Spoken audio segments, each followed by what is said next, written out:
Shalom from Jerusalem. This is Israel at War, an update on TV7 News Israel.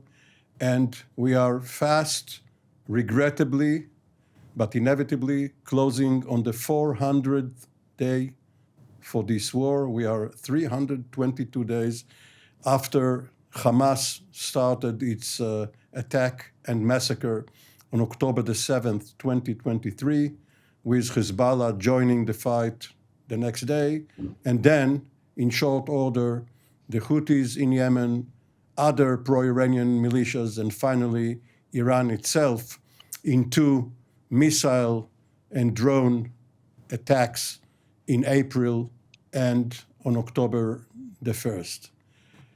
We have with us a distinguished Army Air Force team, as is the basis for almost all military operations. Reserve Major General Gershon Cohen, formerly the commanding general of an Army Corps in the IDF, as well as the National Defense College, an armored division, and many other duties. General HaKohen, welcome. Good to see you, all of you. Thank you. And Reserve Brigadier General Yaron Rosen, formerly the head of the IDF cyber staff, and during your distinguished career in the Air Force, a pilot both of helicopters and of fighters, and leading many important missions. Now, the center of gravity has shifted from Gaza to Lebanon, but there is a common center of gravity, and this is the front, the home front, the rear, where there are more and more casualties. Yesterday, because of rocket attacks out of Lebanon, also many drone attacks, 7 civilians were killed, 3 of them Israelis, 4 foreign workers from Thailand, working in the fields, in agriculture.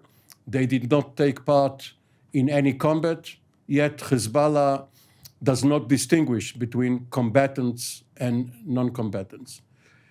Gershon Cohen, you know the Northern Front very well, having commanded there, lived there, spending a lot of time also during the Lebanon war in the 1980s and 90s. How close is Israel to declaring that most of its goals have been achieved and it is ready for some arrangement there? Actually, this is a standpoint of a Northern Commander and IDF Chief of Staff. I'm not sure about Prime Minister. I'm quite sure about Defense Minister. And the main issue is how really we can achieve something that can improve the Israeli security situation. Because in the same way that we are aware about the necessity to bring a kind of arrangement, the Iranian and Hezbollah are also aware about that necessity, because they want it very fast before Hezbollah will lose its power and hegemony in Lebanon. What it means that they are still insisting, Iranian and Hezbollah, about an agreement with the direction of 1701, as was declared by Nabi Berri, the head of parliament. She, not at all member of Hezbollah, but supporting the standpoint of Hezbollah. And he said, after the meeting with Hofstein last week, resolution 1559 is absolutely dead. When appeared 1701, it means they just accepting withdrawal above the Litani to the northern side of Litani, and all the rest demands of Israel regarding everything beyond, like the power of Hezbollah in Lebanon are not at all coming to be solved. But wait a minute, General Cohen. Hezbollah, as you say, is a political force within the internal Lebanese game. But its claim to fame is the Mukawama, the resistance. And even though Israel withdrew from South Lebanon 24 years ago, it is trying to build a case for its holding on to its militia and fighting Israel, whether for the cause of the Palestinians or for some other false flag.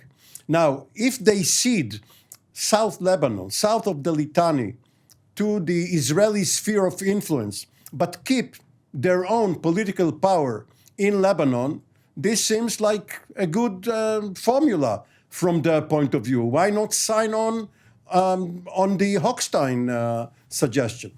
That's okay, but it will not really bring the hope of the other groups in Lebanon, the Shia, the Maroons, and the Druze, to re-establish the sovereignty of the state of Lebanon. And of course, I can understand their basic identity is al-Muqawma, their resistance, to demand from them not to re-equip.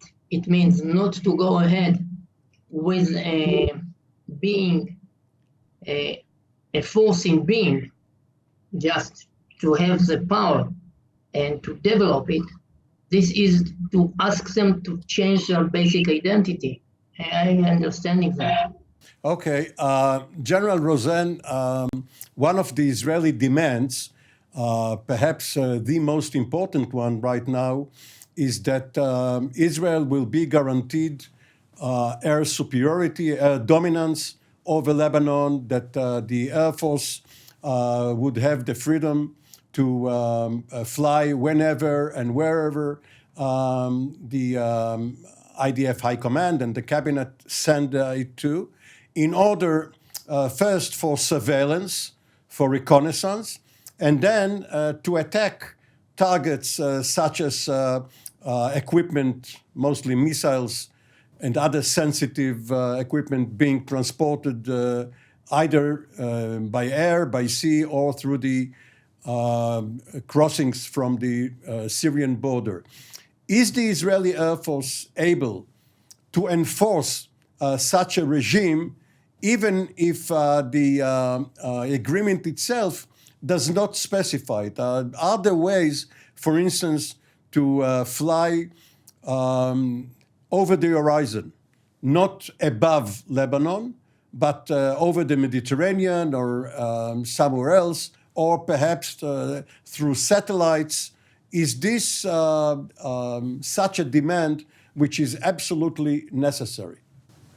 I think we realized already, learning from the last few decades, that it is almost irrelevant to have UN resolutions or whatever arrangements that are totally not considering the real the reality on the ground. 1559 and 1701 did not succeed for various reasons, that when we are moving now forward to create new arrangements, if we ignore these arrangements and go what we learned from the past arrangements and move forward, and just think that if we change the number from 1559 to 1701 to now it will be probably 180 something, it won't work because of wishful thinking. It's just not a strategy. Wishful thinking is not a strategy in the Middle East. In the Middle East, what counts is,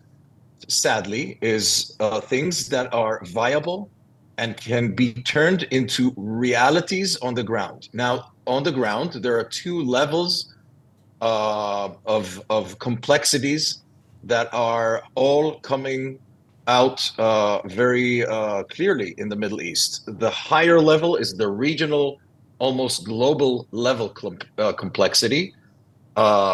Iran and Israel, two regional powers that are competing against each other, if you will.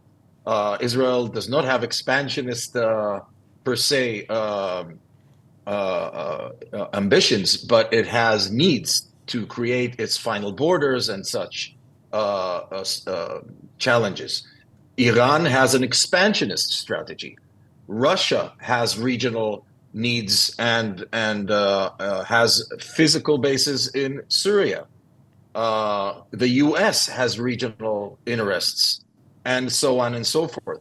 That is only the upper layer of the challenge. And underneath that, you have every state, every nation in the region with real challenges. Lebanon and its complexities, as Gershon mentioned, Jordan as a very fragile nation, and so on and so forth. I can go on every one of them. Now, the question is, how do you bake something that is viable and will last for more than a few years and not roll back into the same sad reality that we had? And nations in this region, they crumble under arrangements that are not viable. The one thing I want to say, just to move forward, is that the main thing to consider is not to state a strategy that is de-escalation. I keep hearing that everyone wants de-escalation. The Europeans want de-escalation. The United States want to de-escalate. But that's not a strategy. That's just a goal, maybe. But it's not a goal by itself. The goal, the strategic goal, needs to be viable arrangements. And gladly, what Israel sparked with its war in the north in Hezbollah and with Gaza, it showed it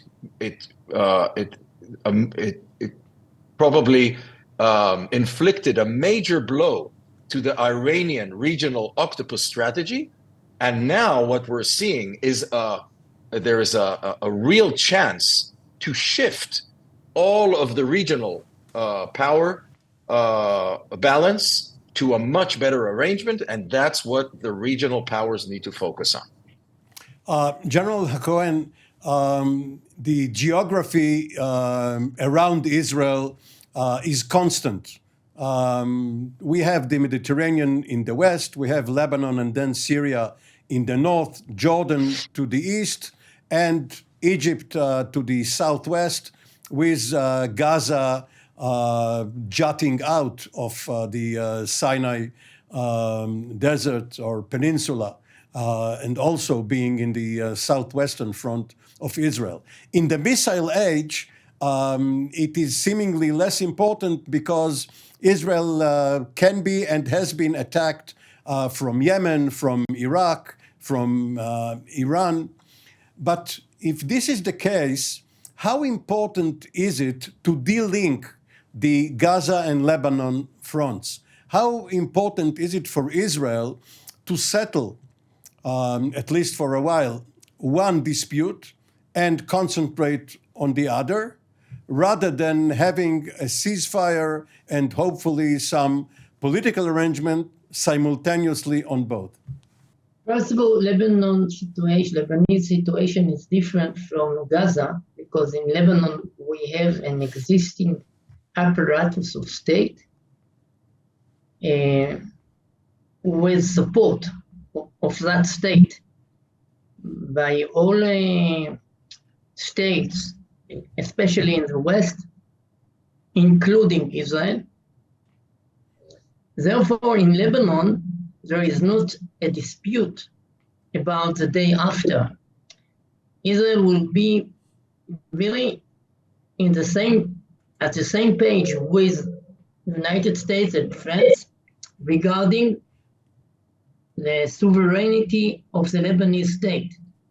Therefore, there is a chance to separate the deal in Gaza and in Lebanon. Beyond that, right now, after the last 40 days of Israeli offensive, Hezbollah and Iran are really accepting that they have a very serious interest to achieve a ceasefire and not to come to be more and more defeated by Israel. Therefore, even though they will go ahead to declare that they are taking care about Gaza, they have their own interest and they will follow it. Maybe it will influence after what will happen in Gaza, because the whole idea that the fronts will come out to attack Israel simultaneously belonged to the last year. Now it is becoming to be evaporated, and a new situation is here, and they are aware about it. The main anxiety of Israel, and it is really important to emphasize it, is, as you mentioned before, if Hezbollah will go ahead to keep its whole effort to be equipped and getting new equipment immediately to face a new threat, maybe even if we will get a paper by United States that we have legitimation to do what is needed in order to treat that new equipment, it will not be easy to reopen a war. It is not at all easy to jump again and again to a war. Therefore, Israel can say, we are really in a situation that we can support an agreement, but we have anxieties and demands, and they must get a kind of especially as the declared war aim as regards Lebanon specifically states that what the government of Israel wishes to achieve is to have the residents who were displaced, who are still out of their communities, almost 100,000, going back safely to their homes and not leaving them again a few months later if the fighting resumes, as you just described. Exactly. And actually, they are telling me what you're really offering us to come back, to rebuild our homes, and then to live under the awareness that in 1 year or 2 years, it is all came back to square one. It seems like an opening for a new business in Israel of mobile homes, where you take your home back north and then to the center. But of course, this is sarcastic only. Hopefully, it will never materialize. General Rosen, let me ask you about the organizational culture of the Air Force. Ever since the Wright brothers, of course, you flyers have prided yourselves on the utility of the manned airplane. You are very versatile in air-to-air, in air-to-ground. You can swiftly go from one sector to another, perform many missions. Whether the plane now has only a pilot or also a navigator or weapon systems operator, or in helicopters, 2 pilots. But it seems as if the drones which Hezbollah and others have been operating found a way to outsmart the manned airplane. And it brings to mind the fact that before the US Air Force started designating its fighters with an F, such as the F-35, F-16, and so on, it was a P, pursuit, P-40, P-38, and the like of World War II. And now fighters and helicopters find themselves in pursuit of drones all over Israel. The Israeli public hears that a hostile aircraft has penetrated the Israeli airspace, and now the Air Force is in pursuit in order to intercept it before it crashes with its explosive charge into either a military or civilian target. Have you pilots been perhaps behind the curve in finding a solution to the drones? I don't think so. I think Israel has almost complete military superiority, including the Israeli Air Force has superiority. We have to look at this, from a wider perspective.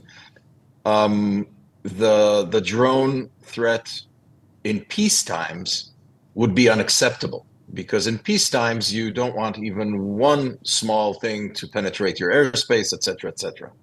But during war, some things work, and you focus on the big threats, and that's how the IDF, the Air Force, was preparing for much more serious threats. And therefore, the force buildup in the last 2-3 decades was shifted to the active air defense. And that is why we see the Iron Dome, the David Sling, the Arrow, and now we have also the United States THAADs, which is something between the Arrow 2 and 3. Those are the big threats. Those are the strategic threats that need to be dealt with. And they are, though I'm not downplaying anything, and it's terrible that the civilians have to pay a price. In the wider context, this is not a strategic threat. It's a tactical threat that will be dealt with, and in a few years, a solution will be found for this as well. Whether it's laser from the laser family solutions or others. I think the more interesting thing that we need to deal with, and this goes to maybe your last question on how Israel finds its way to turn the military gains and superiority into diplomatic advantages and to final arrangements. I think that it is very important that our audience understands the economic and the military strain vis-a-vis the reservists. The reserve corps is a very, very serious issue in Israel, and it cannot go on forever. Reservists are the core of Israel's economy. Israel is a small state. The reserve corps were not supposed to conduct and carry on wars for a year or over. That is for the regular army to bear and carry, and therefore Israel is in a real strain. So it has to smartly get back to build its economy after this very long, year-long war.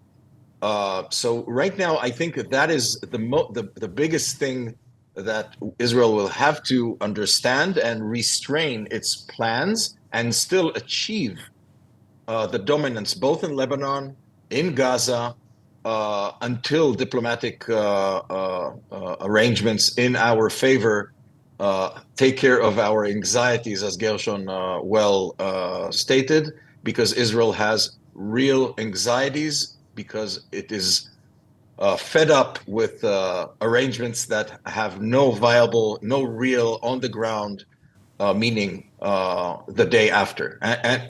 And it is hard to go back to war. It is a very, very complex thing. After you send everyone home, people need to go back home and take care of their families. It will be very hard to go back. Therefore, it's a real challenge.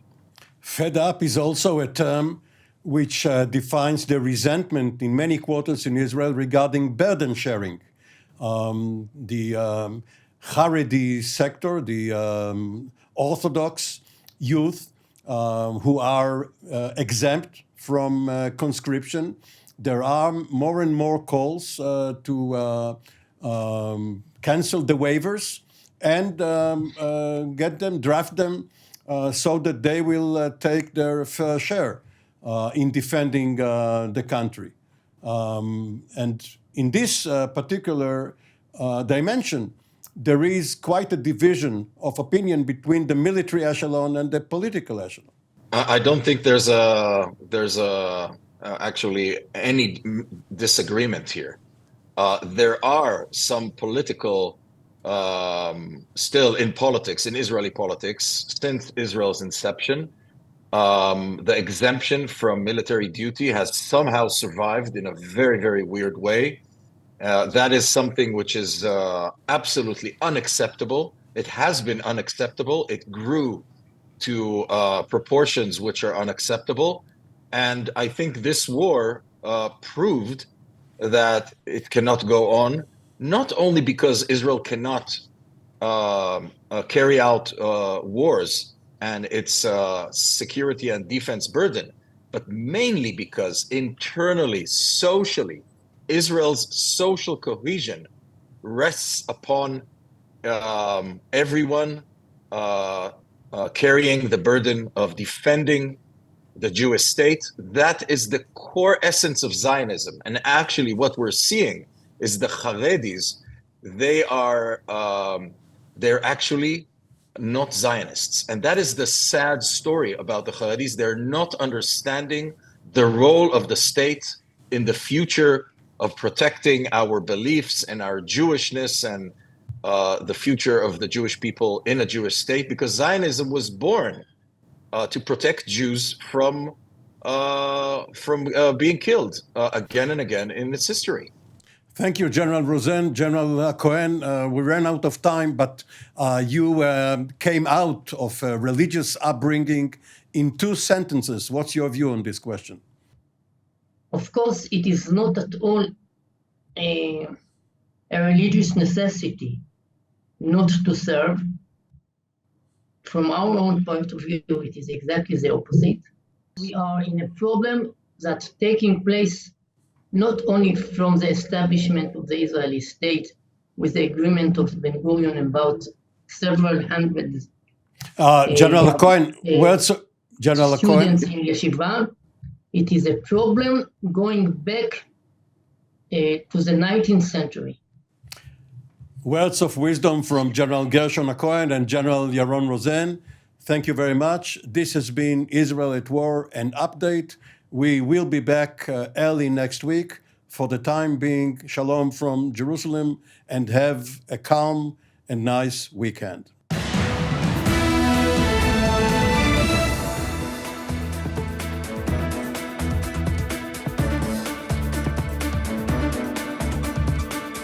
For more of TV7's productions and editorials, we invite you to visit our website at TV7israelnews.com.